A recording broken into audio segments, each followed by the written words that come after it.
सुबह के 9:30 बज चुके हैं और वक्त हो गया है स्पेशल रिपोर्ट का। स्पेशल रिपोर्ट में बात कर रहे हैं महायुद्ध की। तो सीज फायर तो बढ़ गया है, लेकिन क्या यह शांति है या फिर तूफान से पहले की खामोशी? अमेरिका ने ईरान को वक्त तो दे दिया है, लेकिन दबाव अब भी बरकरार है।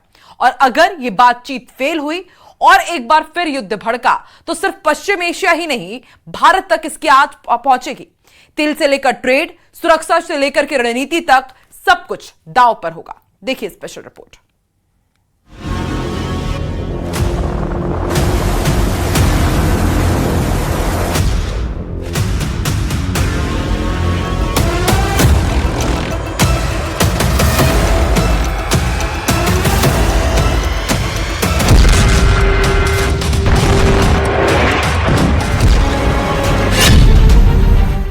अगर जंग दोबारा भड़की तो क्या होगा?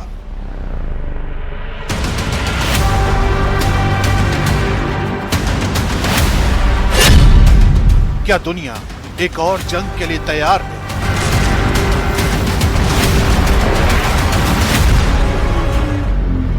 पश्चिम एशिया में युद्ध के घातक परिणाम।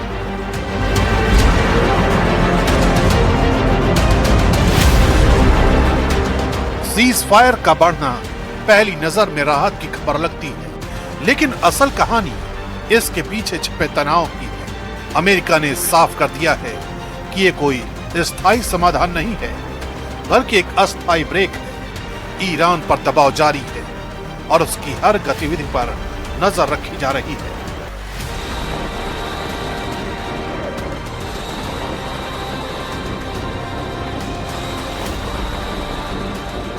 अगर ईरान का प्रस्ताव अमेरिका को खुश नहीं करता, तो ये सीज फायर कभी भी खत्म हो सकता है। ऐसे में यह पूरा क्षेत्र बारूद के ढेर पर बैठा हुआ है, जहां एक चिंगारी पूरे पश्चिम एशिया को फिर से युद्ध की आग में झोंक सकती है और इस आग का असर कई देशों को झुलसा सकता है। लेकिन कैसे, ये समझने से पहले हमें पश्चिम एशिया के भूगोल को समझना होगा। पश्चिम एशिया एशिया महाद्वीप का वो अहम हिस्सा है जिसे आमतौर पर मिडिल ईस्ट कहा जाता है और जो दुनिया की राजनीति और अर्थव्यवस्था का केंद्र बना हुआ है। ये क्षेत्र यूरोप, अफ्रीका, मध्य एशिया और दक्षिण एशिया के बीच एक रणनीतिक पुल की तरह काम करता है। इसलिए यहाँ की हर हलचल वैश्विक असर पैदा करती है। भौगोलिक रूप से ये इलाका भूमध्य सागर, काला सागर, कैस्पियन सागर, फारस की खाड़ी, अरब सागर, लाल सागर और अदन की खाड़ी से घिरा हुआ है, जो इसे समुद्री व्यापार के लिए बेहद महत्वपूर्ण बनाता है। सऊदी अरब, ईरान, इराक, तुर्की और यूएई जैसे बड़े देश इस क्षेत्र का हिस्सा हैं, जिनके पास दुनिया के सबसे बड़े तेल भंडार मौजूद हैं। यही वजह है कि पश्चिम एशिया सिर्फ एक भौगोलिक क्षेत्र नहीं, बल्कि ऊर्जा व्यापार और वैश्विक शक्ति संतुलन का सबसे बड़ा केंद्र माना जाता है। और अगर यहाँ दोबारा युद्ध भड़कता है, तो सबसे बड़ा झटका ऊर्जा सेक्टर को लगेगा और इसके असर से कोई भी देश अछूता नहीं रहेगा। पश्चिम एशिया दुनिया के कुल तेल उत्पादन का करीब 30% हिस्सा देता है और यही वजह है कि यहाँ की हर हलचल सीधे ग्लोबल मार्केट को हिला देती है। भारत अपनी करीब 85% तेल जरूरत आयात के जरिए पूरी करता है, जिसमें से 50% से ज्यादा हिस्सेदारी इस क्षेत्र से आती है। जैसे ही तनाव बढ़ता है, कच्चे तेल की कीमतों में उछाल आता है, जो तुरंत पेट्रोल और डीजल के दामों में दिखाई देता है। इसका असर सिर्फ ट्रांसपोर्ट तक सीमित नहीं रहता, बल्कि खाने पीने से लेकर रोजमर्रा की हर चीज महंगी होने लगती है।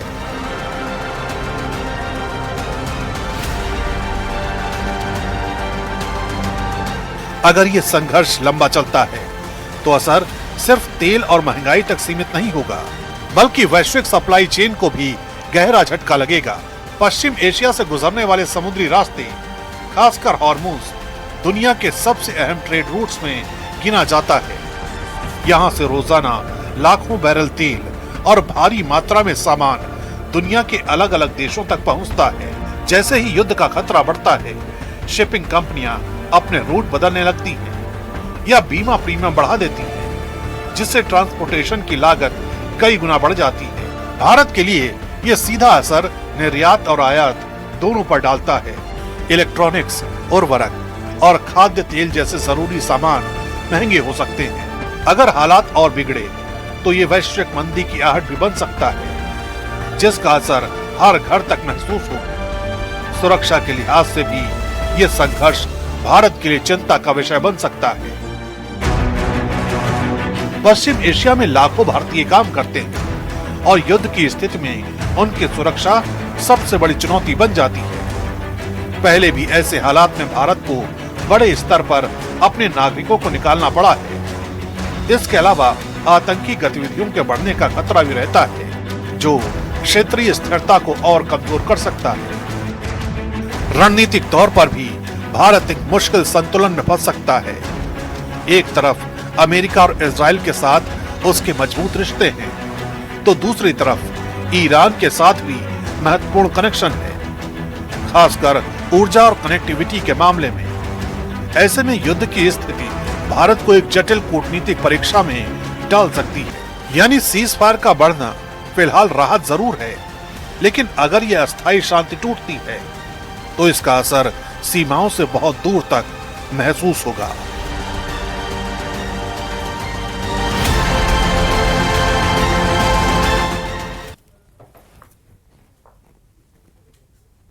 सीज फायर था, बातचीत भी थी, फिर भी डील आखिर क्यों नहीं हुई? इस्लामाबाद में शांति की कोशिशें क्यों फेल हो गई? एक तरफ ट्रंप का दबाव तो दूसरी तरफ ईरान का विरोध। नाकाबंदी और जहाज के कब्जे ने कैसे बिगाड़ा पूरा खेल, देखिए इस स्पेशल रिपोर्ट में।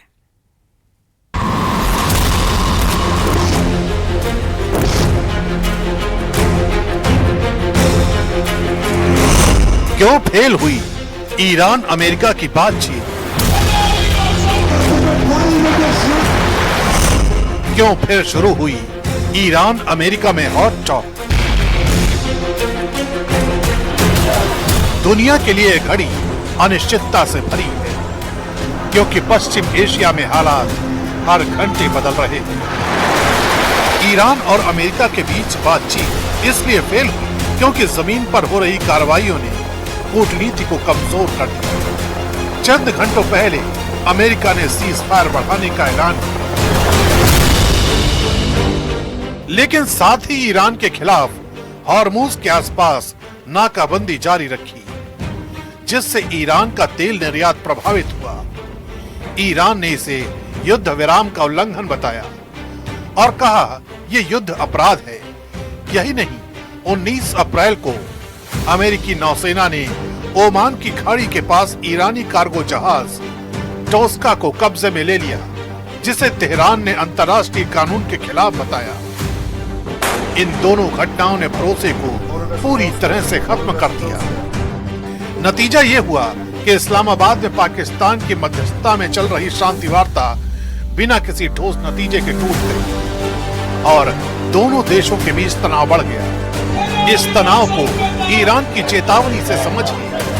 ईरान के खातम अल अंबिया सेंट्रल हेडक्वार्टर ने साफ कहा है, अगर इस्लामिक रिपब्लिक के खिलाफ कोई भी कार्रवाई हुई तो जवाब पहले से तय ठिकानों पर पूरी ताकत से दिया जाएगा। ईरान की फौज लंबे समय से पूरी तरह तैयार है और ट्रिगर पर है। बच्चों का कत्ल करने वाले ज़ायोनिस्ट शासन को पहले से भी कड़ा सबक सिखाया जाएगा। यही नहीं, सीज फायर के इस दौर में ईरान किसी भी तरह की नरमी दिखाने के मूड में नहीं है। सीज फायर के इस दौर में ईरान अपने इरादे और ताकत दोनों का खुलेआम प्रदर्शन कर रहा है। तेहरान के रेवोल्यूशन स्क्वायर पर हजारों लोगों के बीच खुर्रम शहर 4 मिसाइल को सार्वजनिक तौर पर दिखाया गया, जो ईरान की लंबी दूरी की मारक क्षमता का सिंबल मानी जाती है। इसके साथ ही फतेह 110 बैलिस्टिक मिसाइल को भी लॉन्च पोजीशन में लाकर ताकत का संदेश दिया गया। ये सब कुछ उस वक्त हुआ जब सीज फायर की समय सीमा खत्म होने वाली थी। सड़कों पर ईरानी लड़ाकों की रैली और हथियारों का प्रदर्शन साफ संकेत देता है कि तेहरान पीछे हटने के मूड में नहीं है, बल्कि किसी भी संभावित टकराव के लिए पूरी तरह तैयार है।